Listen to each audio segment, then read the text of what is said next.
Hi everyone, welcome back to the channel. Today we're going to be finishing off Band of Brothers with episode 10, and I cannot wait to watch it. Last episode was essentially a flawless episode of television and really showed all of what television could be.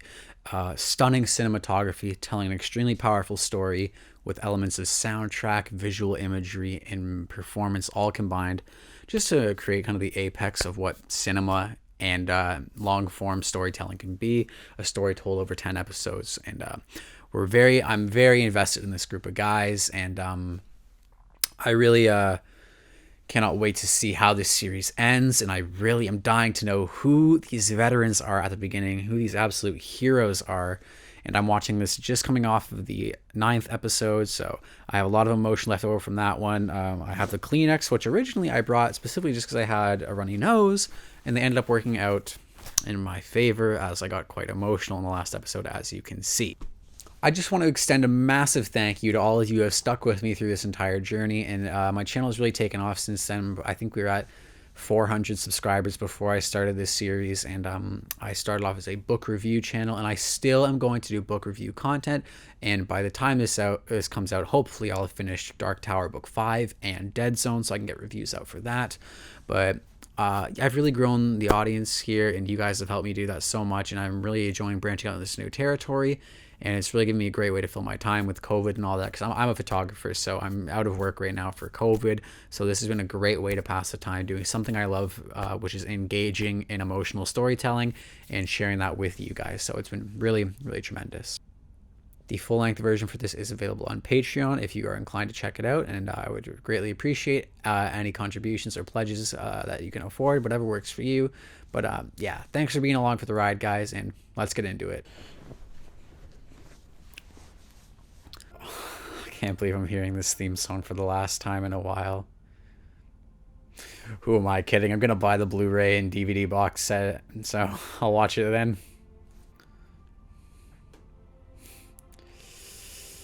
Randleman, you beauty. This is so beautiful, this theme, and it's such a beautiful story what these men of Easy Company achieved. Oh, malarkey, there he is. I hope Garnier makes an appearance in this episode again. I love Billy G, and I haven't seen him in a bit. He said he had all these photographs of the 506, going all the way back to Toccoa. They better show us those real photographs by the end of this episode. What do you think you'll do after this? Get some breakfast. Yeah, discuss the possibility of staying. Staying? In the Army. Yeah, as a career. Winters, wow, how admirable. Come on, let's see a big dive. This looks like the lake from Sound of Music. I suppose it could be. Great form on you, Winters. Man, how does anyone mentally recover from seeing the stuff they saw last episode? Now you fire up 2nd Battalion and outflank that French son of a bitch. Yes, sir. Let's go, boys. Wow.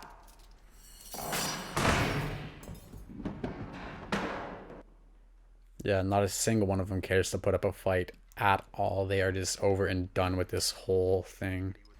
Nobody gets hurt, not now. Yeah, you do not want to lose anyone at this point in the game. We've got you, beauty. Nest was a surprise birthday present for Hitler. A mountaintop stone retreat, 8,000 feet up, accessible by a gold-plated elevator. Wow. It was one of the crown jewels of his empire. I'm happy for that little exposition drop they gave us.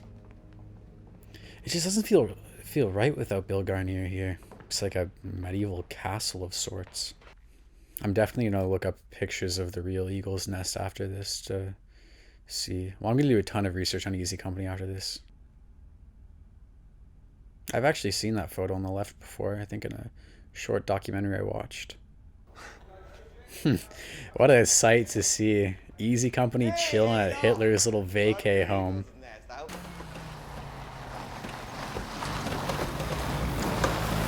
Oh, somebody's cheered up a little bit here since last episode. He was really down in the dumps.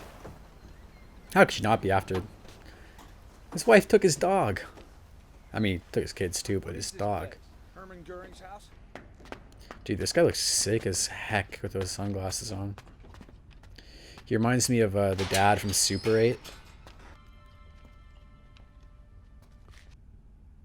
Holy smokes. 10,000 bottles of the world's finest liquor, wine, and champagne helped Easy Company mark the day the war in Europe came to an end. Oh my. All yours. That is beautiful. Look at all these losers. Freaking clowns. That is incredible. What a beautiful village, and what a beautiful rendition of the theme song. Oh, it's gonna get me emotional.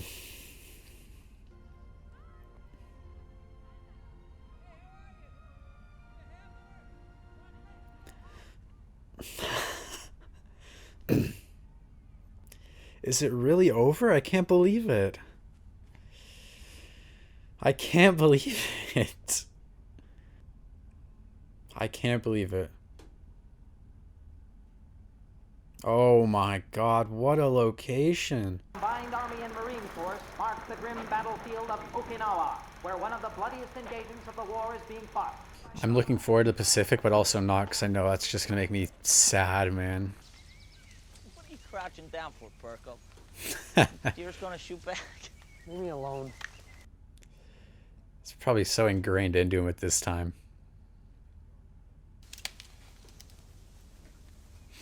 Even though the war is over, this is still tensing me. 101st Airborne Division will definitely be redeployed to the Pacific. So, beginning tomorrow at 0600 hours, we will begin training to go to war. Man! That's freaking rough. Wait.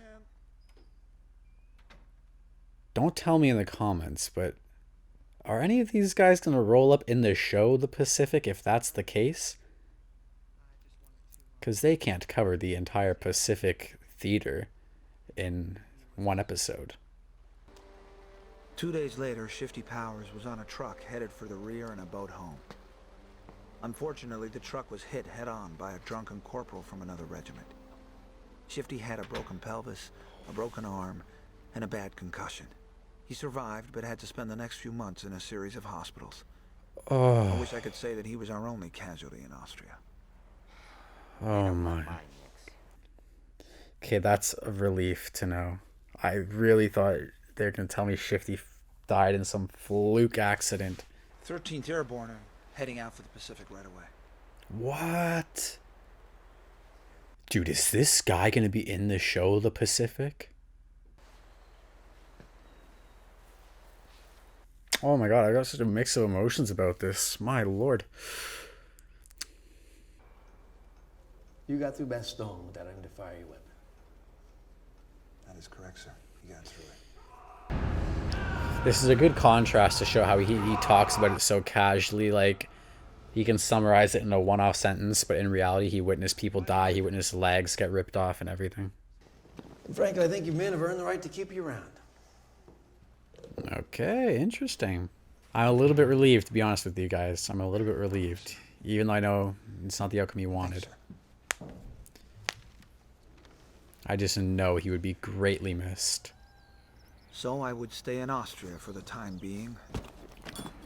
What's this? Oh, is this one of the officers or something? Or someone who worked at a camp? You think he's a soldier like you and me?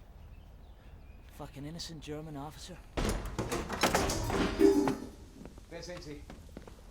Oh, wow. Machen Sie hier. What?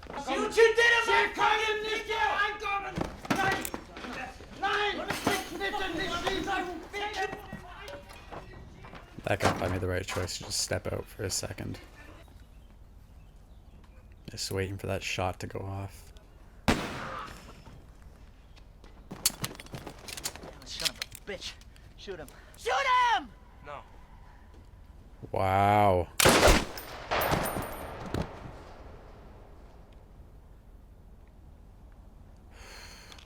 My.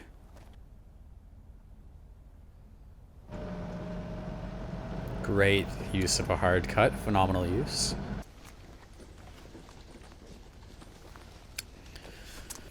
This is interesting. I didn't know that they just absorbed Germans to help them run operations after. Okay, see you back at farm. I have 81 points. Oh, Christ. Is that good enough? Close only counts in horseshoes, I guess. I'm nervous because they said there was going to be another casualty. Man, that is rough. Oh, Jesus. Don't tell me that was the casualty. Oh, I'm not liking this music choice. Private Janovac. Oh, no. He was dead when they brought him in. Oh, no. Frick, man. God. Wait here.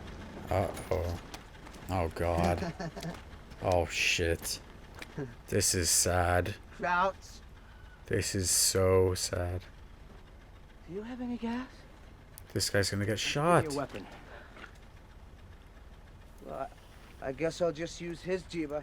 I don't think he's gonna be needing it. Hold on a second now, right?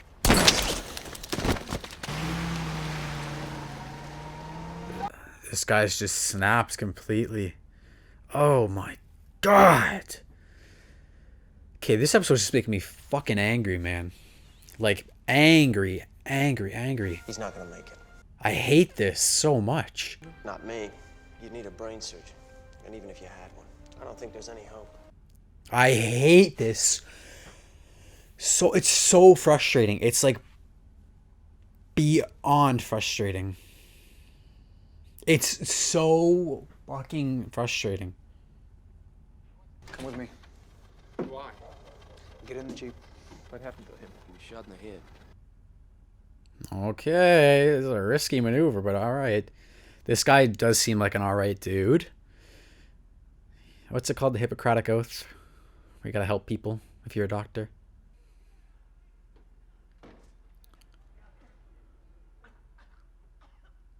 Oh, God.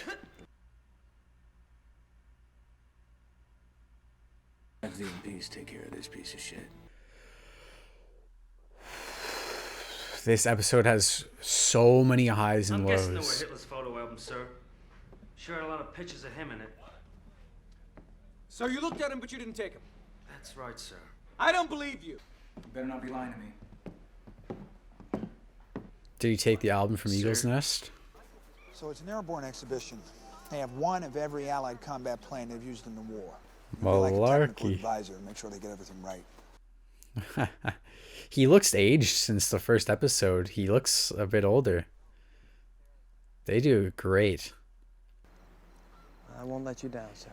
Wow, he really does look 4 years older from when we first saw him. This really shows the wear and tear on the men. That is... Malark, you legend. They're gonna tell me he died in a plane crash or some bullshit. God. Sobel later, there he is. Captain Sobel? Major Winters? Captain Sobel. We salute the rank, not the man. How the tables have turned. You fought bravely, proudly for your country. Ihr seid eine ganz besondere Truppe. Zusammenhalt gefunden hat. You found in one another a bond that exists only in combat. Unter Kameraden, Among brothers, die Fuchshöhlen geteilt haben, who've shared foxholes, die sich in schrecklichen Momenten gegenseitig gestützt haben, gedient zu haben. I'm proud to have served with each and every one of you. You deserve long and happy lives in peace. That might be one of the most genius scenes I've ever seen, and I'm going to tell you why after the episode when we have some downtime to discuss this. That was a sheer genius scene. Oh, wow. America's pastime in Austria. The symbolism here is not lost on me, folks. Compton came back to see the company to let us know that he was all right. Yes. He became a prosecutor in Los Angeles. He convicted Sirhan Sirhan in the murder of Robert Kennedy. Wow. He was later appointed to the California Court of Appeals. But Webster became a writer for the Saturday Evening Post and Wall Street Journal. Oh, yeah. In 1961, he went out on the ocean alone. Oh, He no. was never seen again. Wow. Johnny Martin would return to his job at the railroad and then start his own construction company. Splits his time between Arizona and a place in Montana. George Luz I love became this a guy. handyman in Providence, Rhode Island. As a testament to his character, 1,600 people attended his funeral. Oh my god. Doc Rowe died in Louisiana. Oh, I loved this character. This character was phenomenal. Frank Riccani returned to Chicago and worked a postal route as a mailman. Oh, Frankie. Joe Liebgott returned to San Francisco and drove his cab. Yeah. Bull Ranneman was one of the best soldiers I ever had. He went into the earth-moving business in Arkansas. Still there. Wow. Of course, now I assume he's passed on, but at the time of this production. Alton Moore returned to Wyoming with a unique souvenir. Hitler's personal photo albums. He was killed in a car accident. Oh. Rough. Floyd Talbert, we all lost touch with in civilian life, until he showed up at a reunion just before his death in 1981. How we lived our lives after the war was as varied as each man. Harwood Lipton became a glass-making executive in charge of factories all over the world. Harry Welsh, he married Kitty Grogan, became an administrator for the Wilkes-Barre, Pennsylvania school system. Ronald Spears stayed in the Army. Spears. Served in Korea. In 1958, returned to Germany as governor of Spandau Prison. For Easy Company, it was D-Day plus 434. War's over. Wow. Lewis Nixon had some tough times after the war. He was divorced a couple of times. Then in 1956, he married a woman named Grace, and everything came together for him. Oh, He spent that's the rest of his nice. life with her, traveling the world. Oh, that's really nice. My friend Lou died in 1995. I chose not to go to Korea. I'd had enough of war. There is not a day that goes by Yeah. that I do not think of the men I served with, who never got to enjoy the world without war. A very unusual feeling. It's a very unusual happiness, and it's a very unusual bonding. We knew that we could depend on each other, and so we were a close-knit group. Just brave, so brave is unbelievable, and I don't know No anybody that I way. admire more than No Bill fucking way. Bernier and Joe Toy, and they were very, very special. I'm just one part of the big war, that's all. One little part. That's gotta be him, yeah. And I'm proud to be a part of it. Sometimes it makes me cry. The real men, the real heroes, are the fellas that are still buried Babe. over there, and those that come home to be buried. Henry V was talking to his men. He said, from this day to the ending of the world, we in it shall be remembered. We lucky few, we band of brothers. For he who today sheds his blood with me shall be my brother. Do you remember the letter that Mike Ranney wrote me? I cherish the memories of a question my grandson asked me the other day when he said, "Grandpa, were you a hero in the war?" Grandpa said no. But I served in a company of heroes.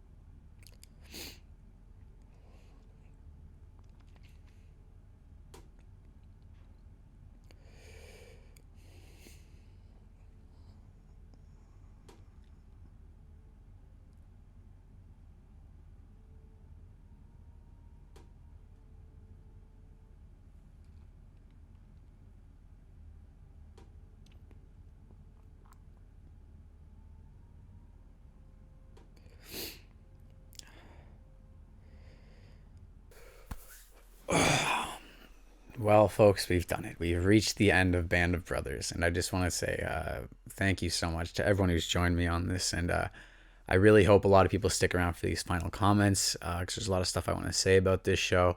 But first, let me just discuss what I felt was probably one of the most brilliant scenes I've ever seen in my life, and that was the German officer who I hated with such a passion when they showed him, and then he gives this speech which kind of unifies all sides of the war, and not just to be clear, fuck him, and fuck all officers of the SS and all that, but that speech he gives, the words he says, though they come from a different context from him, the meaning holds the same to all who hears them. And all the men in the war on both sides had a very similar experience, which is made evident by the words that this German leader says. And I'd be curious to know if that is the true words that he spoke, and if that actually happened, if that was added for dramatic effect. But point is, the words he says, you can even tell as Liebgott translates them, they're getting to him, and they're getting to Winters, and they're getting to I believe Nixon was his name, but it's getting to them. You can see it on their faces, and as the men listen to those Germans hear that, how they've held each other for strength, and they've had bonds of brotherhood that can't be broken, that can only be forged in conflict. It is it was such a perfect experience. I messed up my words there. It was such a perfect parallel between the groups, and so I thought that was genius to give it would be kind of in your face, and it would be almost too Hollywood for Winters to get up there and give that statement. So instead we have this evil commanding German officer give this speech that directly shows us that the German soldiers, some of them were just kids like the guys from Easy Company were, and they all lost people and had shared experience and stuff like that. So it's all very good. Very good.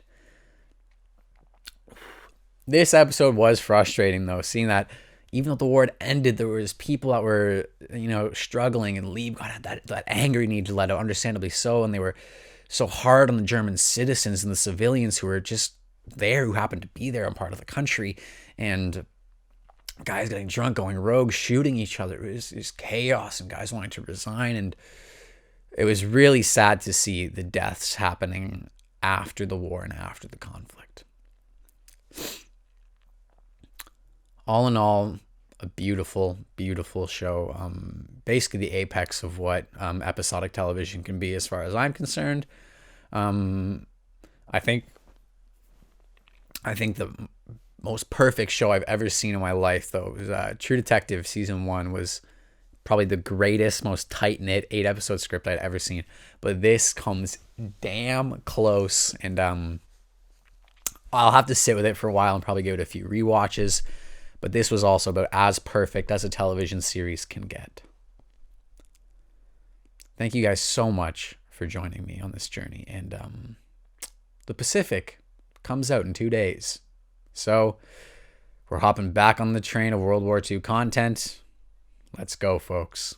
Thanks so much for supporting the channel. And thank you to the following patrons.